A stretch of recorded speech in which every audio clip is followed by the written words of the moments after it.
Rekan-rekan sekalian, terima kasih. Kali ini kita akan berbicara mengenai logam tanah jarang atau LTG, Rare Earth Mineral. Sebut juga ini Critical Mineral Resources Strategic. Kan ada beberapa concern, fakta-fakta kenapa ini disebut Rare Earth. LTG, logam tanah jarang, dari sifatnya aja tanah jarang. Ini adalah satu dari 9 mineral strategis sebagai komponen untuk mendukung energi bersih dan terbarukan. Misalkan untuk teknologi pembangkit listrik, magnet permanen, dan mobil listrik. Industri pertahanan seperti untuk anti radar, laser, dan peluru. ICT, itu elektronika dan telematika, untuk industri kesehatan seperti untuk deteksi kanker dan penyakit berbahaya lainnya. Di Indonesia LTG ini potensinya besar, sekitar 1,5 miliar ton. Sekitar 7 juta ton diantaranya itu diperkirakan ada di Bangka Belitung, saudara. Satu hal, hingga saat ini belum ada pemetaan sumber daya ataupun cadangan LTG yang akurat dan komprehensif. Juga belum ada patokan kadar ekonomis endapan untuk LTG ini. Mineral LTG 3 yang terkenal itu monasit, senotim, dan zirkon yang dihasilkan sebagai mineral ikutan dari izin usaha pertambangan produksi timah ini belum terinventarisasi dengan baik. Kalau pernah ada konsorsium nasional LTG di Indonesia melibatkan 5 kementerian lembaga ya sekitar 10 tahunan yang lalu, namun kegiatan ini belum berjalan seperti yang kita harapkan. Kita lihat kenapa? Karena kerjasama pemegang IUP timah dengan IUP produksi timah yang kita lihat karena mungkin lebih ekonomis dan komersil, lebih dititik beratkan pada produksi biji timah sehingga penambangan, pengolahan, dan pemanfaatan atau inventaris LTG ini kurang dioptimalkan. Tantangannya apa? Kita lihat nih. Tantangannya banyak. Ada yang teknis, ada yang di aspek regulasi. Regulasi teknis, pertimbangan keekonomian. Monasit, satu dari 3 yang tadi ya, sebagai mineral LTG, ikutan produksi timah, ini digolongkan sebagai mineral radioaktif. Itu ada di PP 23/2010. Konsekuensinya adalah diperlukan kerjasama dengan atau concern dari Batam. Lain. Kemudian yang kedua, izin peningkatan nilai tambah mineral melalui pengolahan atau pemurnian ini hanya diberikan kepada pemegang IUP operasi produksi dan IUP operasi produksi khusus atas produk mineral logam dan bukan logam serta ikutannya. Artinya apa? Kalau ada pihak lain tapi dia tidak punya izin itu, dia tidak bisa mengembangkan. Lalu kalau mereka ini yang berminat mengembangkan tapi tidak punya IUP produksi atau IUP produksi tapi dia ekonomis tapi tidak bisa. Sebaliknya, kalau bagi mereka ini tidak ekonomis, tidak dikembangkan, jadi tunggu-tungguan. Kemudian syarat minimum LTG yang harus dimurnikan hingga 98%. Tinggi, bos. Ini ada kendala teknologi, economic of scale, permodalan dan perusahaan. Bayangkan nanti akan kita lihat di slide berikutnya. Berapa banyak mineral yang diperlukan hanya untuk produksi sebagian kecil. Disebut harus sampai 98%. Dan mirip-mirip emas murung itu. Karena tidak ada yang minat, karena hal yang tadi dan juga sangat mahal, ya fakta di lapangan, perdagangan ilegal mineral monasit ini marak. Bisa kita lihat juga di koran. Dan ada di laporan buku ini.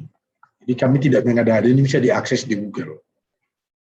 Kemudian isu keekonomian, isu lingkungan. Jadi sangat sedikit yang bisa dihasilkan dari sana, tapi sangat berharga.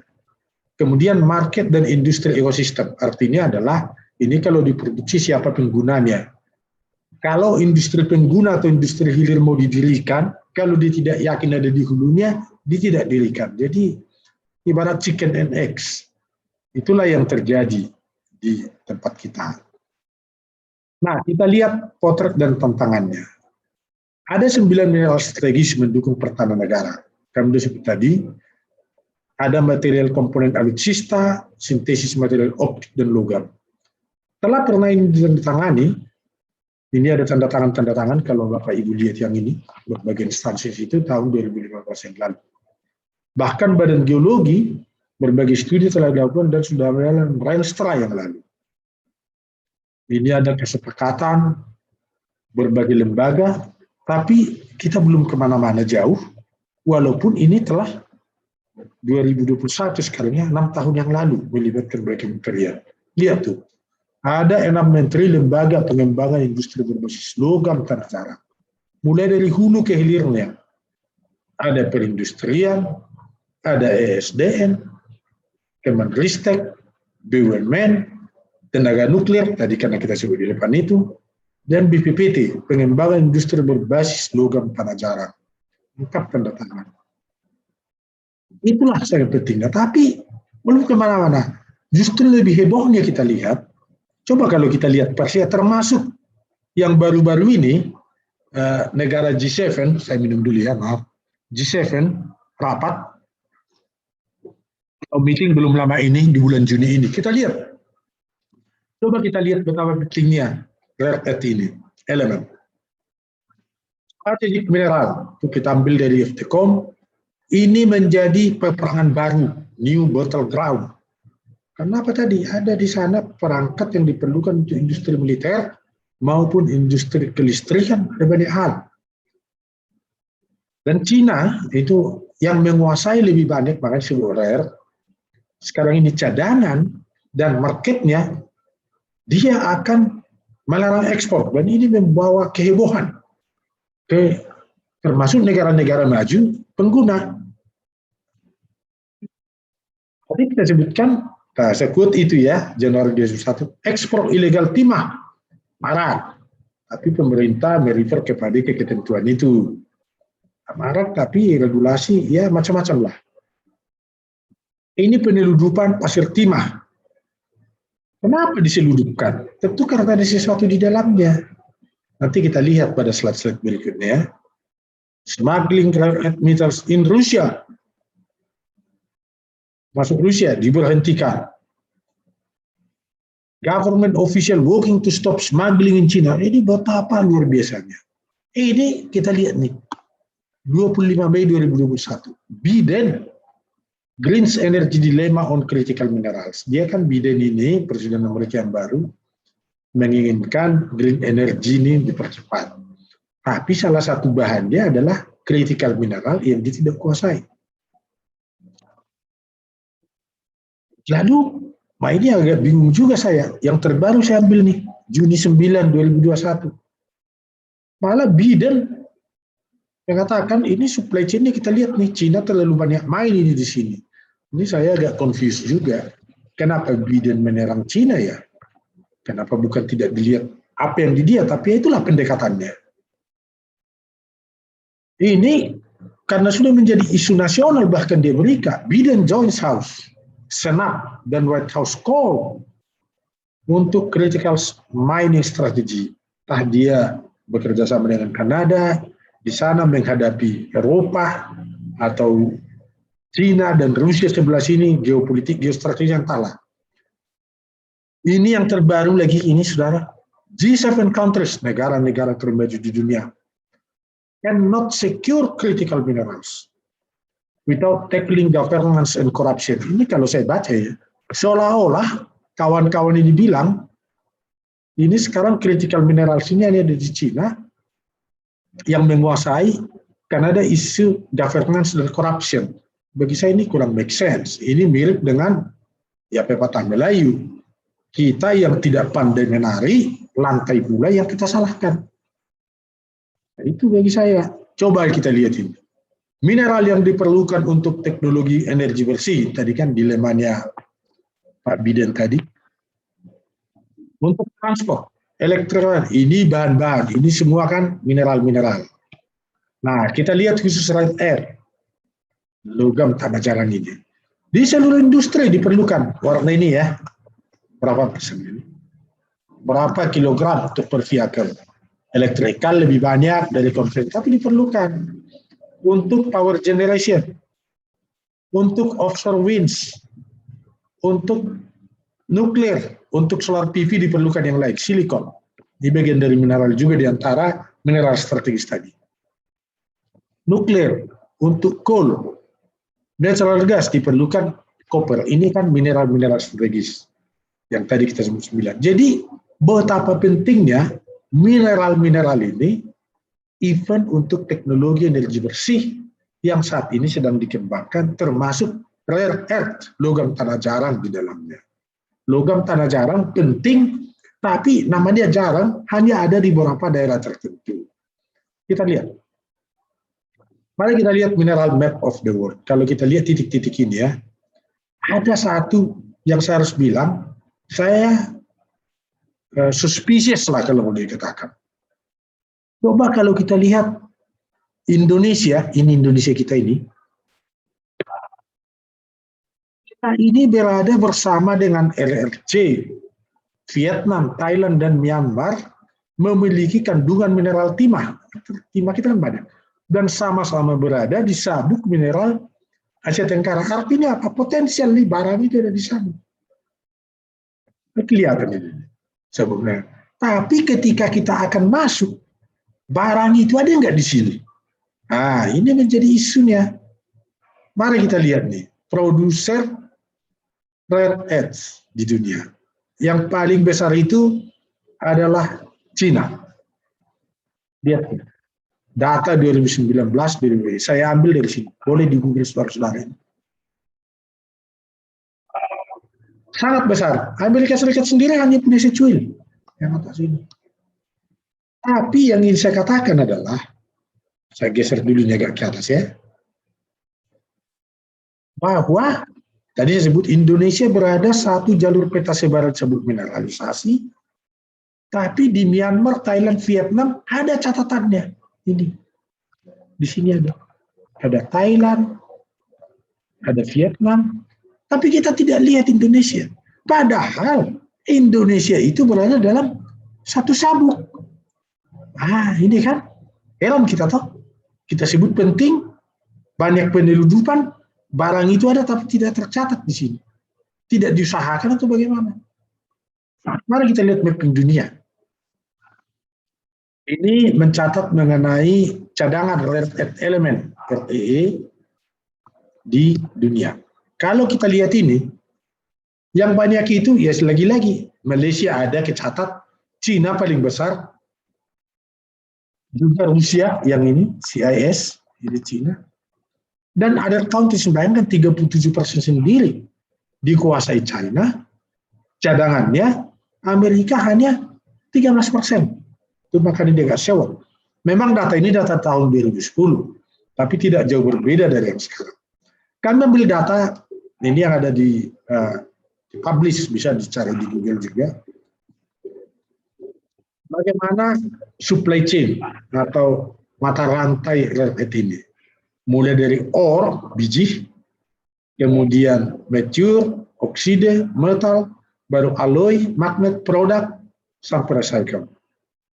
Yang banyak itu memproduksi yang tiga ini, value chain yang ini, di mana paling besar? Cina. Can you imagine that? Memproduksi 97%, sisanya baru di sini. Untuk ini loh ya. Baru masuk setelah pengolahan, beberapa kan mereka ekspor juga. Baru masuk ke negara-negara ini. Tapi bahan baku dasar itu paling banyak di Cina. Setelah industri magnet, masuk ke Jepang, USA. Coba kau bayangkan, untuk bayangkan. Kalau di stop dari sini, mati industri orang di sini. Itulah makanya menakutkan ini sebetulnya ya. Sangat strategis. Pada tahapan produk, lihat tuh industri mobil nih. GM, Ford, Toyota, Nissan, Hyundai, Mitsubishi, Apple, LG, Samsung, etc. You name it. Bahannya di sini. Yang produksinya, ini dia kawan-kawan. Inilah isusnya. Jadi ini menurut saya bukan seperti kata Pak Biden tadi. Ada corruption issue atau governance. Tidaklah. Kenapa Anda tidak olah Anda punya 13%? Itu mungkin pertanyaan kita ke sini. Tadi kan kita sebutkan untuk tiga jenis itu yang paling banyak itu adalah dari timah. Kita fokus sekarang ke timah ini. Kita lihat ini report 2020 Global Tin timah, resources and reserve. Yang kami ambil dari sini, sumber daya dan cadangannya. Kita lihat di situ, ini yang bagi saya menjadi sebuah pertanyaan. Indonesia itu tercatat, resources-nya gede, ada Indonesia di sini. Jika resource untuk timah loh, tapi untuk logam tanah jarang tidak ada. Nah, ini yang sebetulnya menjadi pertanyaan. Jadi dari data ini, saya bacakan ini, data penyelidikan geologi, monasit ini sebagai mineral ikutan produksi biji timah, ini yang diperkirakan mengandung LTG, logam tanah jarang. Kita memiliki sumber daya, cadangan, dan produksi timah besar dibanding negara tetangga. Bahkan dengan persebaran sabuk mineral yang sama. Namun negara-negara tetangga ini mencatatkan produksi sumber daya, cadangan, dan produksi LTG yang jauh lebih besar di Indonesia. Tidak nampak di Indonesia. Nah, ini yang harus kita pikirkan. Kenapa terjadi? Mari kita lihat apa rupanya yang ada di kita. Kalau kita lihat ya, neraca sumber daya kita. Di sini status penyelidikan ini kami ambil dari Badan Geologi, dari sebuah presentasi yang umum, mereka presentasi di publik, kita ambil dari sana, menyebutkan lokasi-lokasi dan persebarannya itu. Ini ya, paling banyak di Sumatera, Bangka Belitung, Kalimantan, Sulawesi, dan paling bawah ini saya ingin konsentrasi kita ke sini, lihat angka ini. Tonase bijinya 7 miliar untuk biji ya, yang tereka ya, tereka. Dari sini diperkirakan mungkin ini Yesusnya, karena dari per kilogram per meter kubik itu hanya 0,02 yang jadi monasit. Jadi dari angka 7 miliar itu hanya 180.323. Tentu artinya apa di situ? Teoritis itu tidak mudah untuk mengolah. Ada isu limbah, ada isu mungkin radioaktif, macam-macam. Tapi ini harusnya tidak boleh menghentikan kita untuk tidak melanjutkan. Jadi kami sebutkan bahwa ini adalah LTG ini mineral strategis untuk industri pertahanan dan keamanan. Itu ada unsur komposisi utama alutsista. Artinya komposisi ini unggulan, ada yang menyebutkan. Yang unggulan itu sebetulnya untuk industri canggih adalah yang sifatnya yang non-main, jadi bukan baja, bukan emas, bukan tembaga, tapi yang begini-begini nih.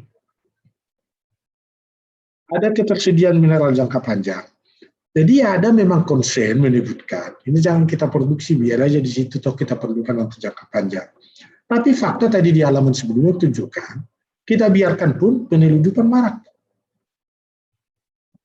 Jadi ini padahal sangat urgen untuk industri pertahanan. Kita kan cerita Pak Menteri kita kemarin, kita mengembangkan industri pertahanan yang lebih banyak bertumpu atau menggunakan kekuatan sendiri. Bahannya apa? Ya bahan ini mestinya. Dan ini kalau kita belum punya, ya teknologi pengolahannya kita kerjasamakan. Nah, tadi kan kita sebutkan, dari 9 mineral strategis mendukung industri pertahanan ini, yang ini 9 itu. Di antaranya adalah logam tanah jarang yang terdiri dari 17 elemen. Ini berdasarkan publikasi yang ada ini. Bayangkan betapa penting dan strategisnya itu bagi kita. Komposisi utama harus penting, ini yang saya sudah jelaskan tadi. Kita lihat lagi ya.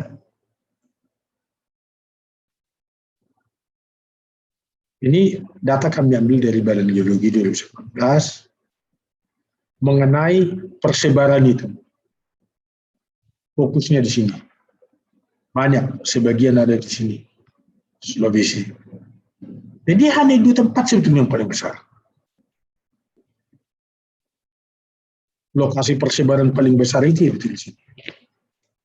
Di sini perusahaan timah, tapi tadi di halaman depan sebut baik IUP maupun IUP produksi lebih fokus kepada timahnya, bukan ke LTJ-nya.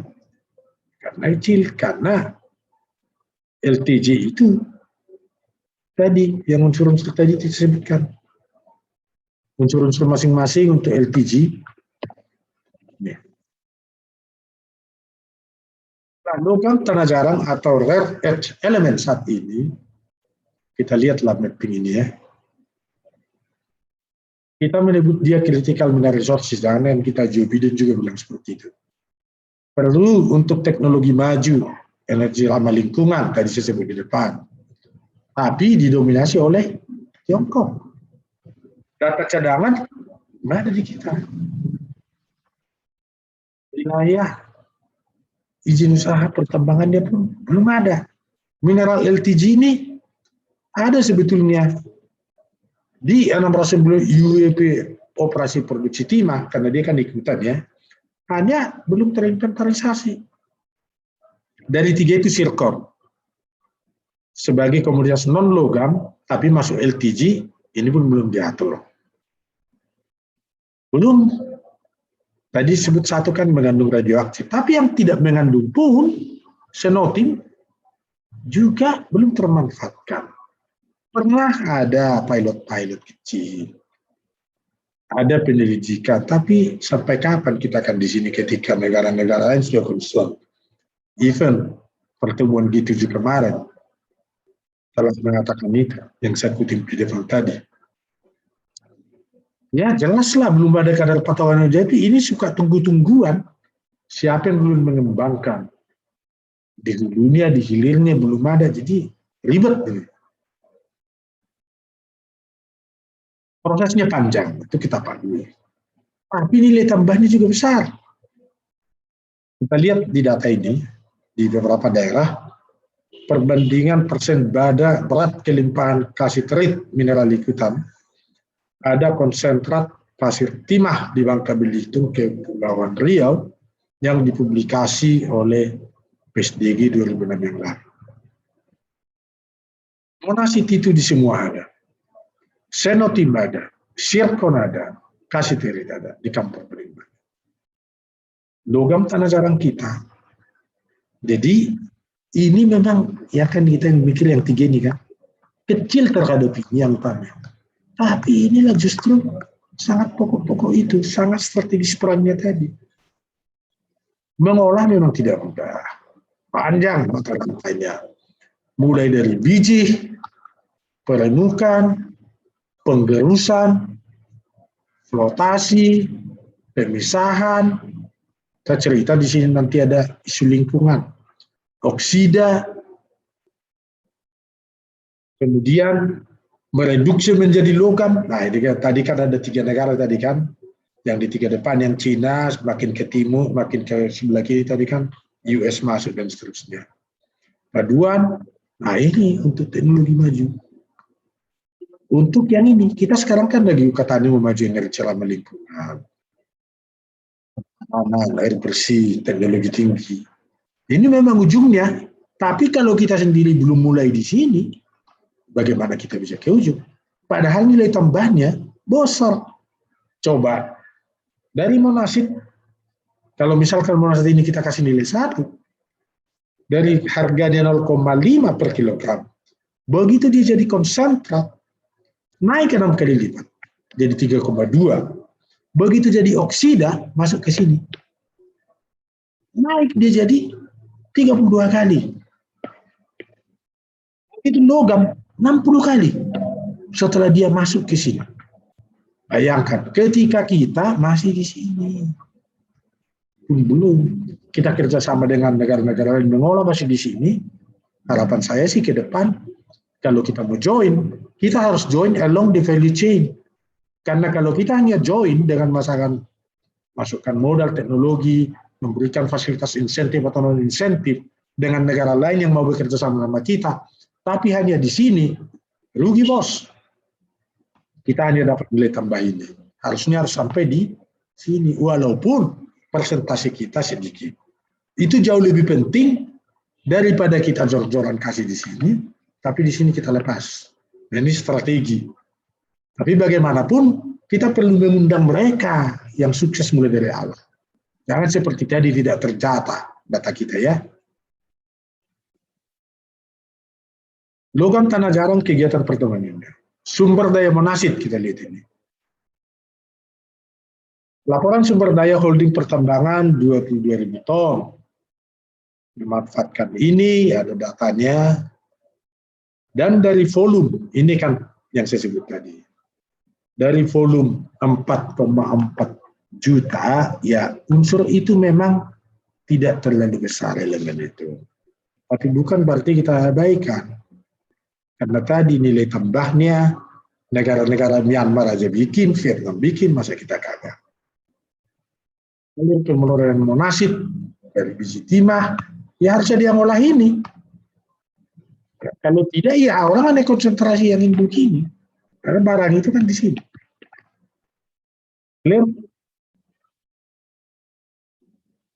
Lainnya apa? Pada akhirnya kan regulasi, harus ada yang dipaksa. Pemaksaan itu ada cost. Itu yang harus kita pikirkan. Kalau batasan dimurnikan dalam negeri dengan yang mahal begini, tinggi begini, ya saya tidak tahu. Ini mungkin jadi kendala. Kalau harus sampai 98%. Berat. Itu menjadi orang mending tidak dia. Nah ini, menurut saya, too high regularity cost. Dari pemurnian, domestic added value, ya ini sangat idealis. Tapi karena too high, ya ternyata terbiarkan. Menurut saya perlu bisnis scheme yang atraktif untuk kontraktor. Otherwise kita tidak akan ada pernah inventarisasi sumber daya, tidak diolah, dan tadi di halaman depan kita tidak ada bos. Mendorong penyelundupan pasir timah. Amerika bilang ada isu governance and corruption. Itu kata Amerika. Jadi kita harus coba ini ke depan.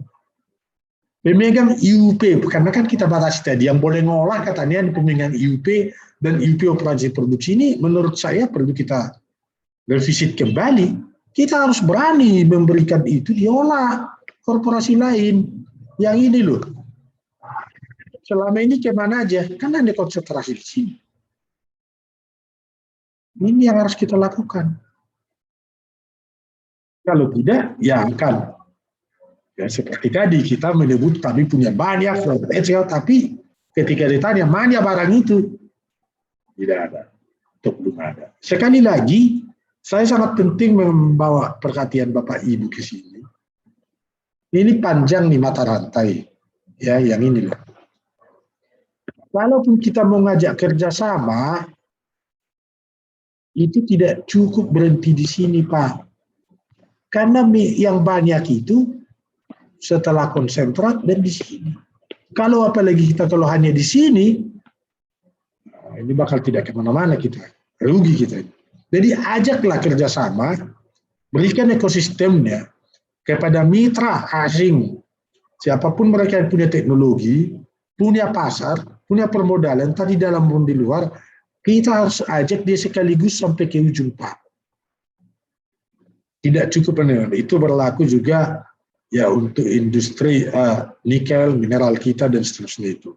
Karena faktanya yang di ujung lain paling banyak nilai tambahnya. Ya. Nah, sebagai concluding message saya harus mengatakan ini sebagai saya kan mahasiswa nih di bahas kebijakan energi dan pertahanan nih. Usulan kebijakan, pada akhirnya kan kebijakan sangat menentukan. Kebijakan memang market menentukan, tapi harus kebijakan market, kemudian teknologi, permodalan, dan situasi global. Yang lima saya menentukan. Tapi harus kita mulai, jangan kita persulit di dalam dulu deh. Revisitlah aturan pengusahaan mineral, khususnya terkait LTG dan mineral ikutan lainnya. Katakan pemegang IUP ini harus wajib menginventarisir sumber daya, memastikan akses data, informasi, pendanaan, penelitian. Kita suruh nih, Badan Geologi, mereka yang punya ahlinya Pak. Kita wajibkan ini, jangan hanya produksi timah. LTG kalau ada biayanya, itu tentunya anggaplah dia kapitalisasi, diperhitungkan atau bentuk badan usaha tersendiri. Nah, Badan Geologi dan Ditjen Minerba mendesain model kontrak dan model bisnis untuk WUP, mulai izin usaha pertambangan LTG di daerah terbuka, dan model pengusahaan pengelolaan bisnis mineral ikutan dengan benchmarking kepada model bisnis negara lain yang telah berhasil. Kita nggak perlu malu sama Vietnam, sama Myanmar, sama Malaysia. Jangan kita bikin tuh high call tapi nggak ada yang masuk. Lihat mereka, kok orang mau di sana. Ini mineral critical strategis. Berguru kepada yang berhasil. Ketika kerjasama kemitraan untuk mengolah mineral ikutan timah, pihak lain di luar pemegang IUP operasi produksi dan IUP operasi produksi khusus. Iya dong. Dengan terms dan yang secara komersil menarik untuk mendorong investor membawa teknologi, smelter dan permodalan. Clear ya? Yang kedua, regulasi dan kebijakan pengusahaan mineral strategis ini harus mendapat masukan Badan Geologi terkait dengan substansi dan aspek teknis. Serahkanlah kepada ahlinya. Mereka adalah ahli, sangat saya percaya itu. Kemudian pada masa transisi, sambil menunggu penyesuaian regulasi, agar Badan Geologi menurut kami ini diberikan penugasan melakukan pendidikan lanjut dengan dukungan akses, data, dan pembiayaan dari korporasi yang bergerak di bidang tambang mineral. Timah selama ini. Mereka harus di depan. Penyelidikan, eksplorasi, dan model kontrak serta kerjasama pengusahaan LPG harus mendapatkan masukan dari pelaku industri. Kita perlu mendengar kepada pelaku. Tidak perlu kita buat terlalu ideal. Toh kalau orang tidak mau bagaimana? Tapi kita harus punya idealisme. Dan kita harus benchmark dengan global practice. Dan stakeholders kita di berbagai bidang, bos. Pertahanan, kemiliteran, dan strategis. Sekali lagi dengan kerendahan hati kami katakan. Dengan melihat ini, telah menarik isu, menarik perhatian bahkan di G7. Marilah kita berguru kepada negara yang telah berhasil memonetisasi LPG. Saya sebut di depan tadi, selain Cina, ada Brazil, ada Vietnam, ada Myanmar, dan Malaysia. Saya kira ini penyampaian kami, walau sangat singkat, Anda tetap bisa lihat ini di slide share saya, dan juga ini saya upload di YouTube. Saya kira demikian penyampaian kami. Mohon maaf sebelumnya. Terima kasih atas perhatian Bapak Ibu sekalian.